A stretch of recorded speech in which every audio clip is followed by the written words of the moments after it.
യോഹന്നാൻ ശ്ലീഹായുടെ 1-ാം ലേഖനം 5-ാം അധ്യായം 14 മുതൽ 21 വരെ തിരുവചനങ്ങൾ. ബരക്കുമോർ. തൻ്റെ ഇഷ്ടാനുസരണം നാം തന്നോട് യാചിക്കുന്നതെല്ലാം താൻ കേൾക്കും എന്നുള്ള ഈ ധൈര്യം നമുക്കുണ്ട്. നാം തന്നോട് യാചിച്ചാൽ താൻ നമ്മെ കേൾക്കുമെന്ന് നമുക്ക് ബോധ്യമുണ്ടെങ്കിൽ നാം തന്നോട് അപേക്ഷിച്ചിട്ടുള്ളവ നേരത്തെ തന്നെ നമുക്ക് ലഭിച്ചു എന്ന് നമുക്ക് പ്രത്യാശിക്കാം. തൻ്റെ സഹോദരൻ മരണകരമല്ലാത്ത പാപം ചെയ്യുന്നതായി ഒരുവൻ കണ്ടാൽ അവനു വേണ്ടി അപേക്ഷിക്കണം. മരണകരമല്ലാത്ത പാപമാണ് ചെയ്യുന്നതെങ്കിൽ ജീവൻ നൽകപ്പെടും. എന്തെന്നാൽ മരണകരമായ പാപമുണ്ട്. അതിനെക്കുറിച്ച് അപേക്ഷിക്കുവാൻ ഞാൻ പറയുന്നില്ല. ഏതനീതിയും പാപമത്രേ. മരണത്തിനല്ലാത്ത പാപമുണ്ട്. ദൈവത്തിൽ നിന്ന് ജനിച്ചവൻ ആരും പാപം ചെയ്യുന്നില്ല എന്ന് നാം അറിയുന്നു.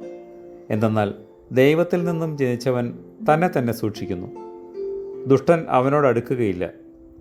നാം ദൈവത്തിൽ നിന്നുള്ളവരാകുന്നുവെന്നും ലോകമെല്ലാം പിശാചിൻ്റെ അധീനതയിലാകുന്നുവെന്നും നാം അറിയുന്നു. ദൈവത്തിൻ്റെ പുത്രൻ വന്നുവെന്നും സത്യവാനെ അറിയുവാൻ നമുക്ക് ബോധം തന്നുവെന്നും നാം ആ സത്യവാനിൽ അവൻ്റെ പുത്രനായ യേശു മിശിഹായിലായിരിക്കുമെന്നും നാം അറിയുന്നു. അവൻ സത്യദൈവവും നിത്യജീവനുമാകുന്നു. എൻ്റെ മക്കളെ, വിഗ്രഹാരാധനയിൽ നിന്നും നിങ്ങളെ തന്നെ സൂക്ഷിച്ചു കൊള്ളണം. കർത്താവേ, നിന്റെ തിരുവചനങ്ങളെ തിരിച്ചറിയുവാൻ ഞങ്ങളുടെ ബോധങ്ങളെ പ്രകാശിപ്പിക്കണമേ.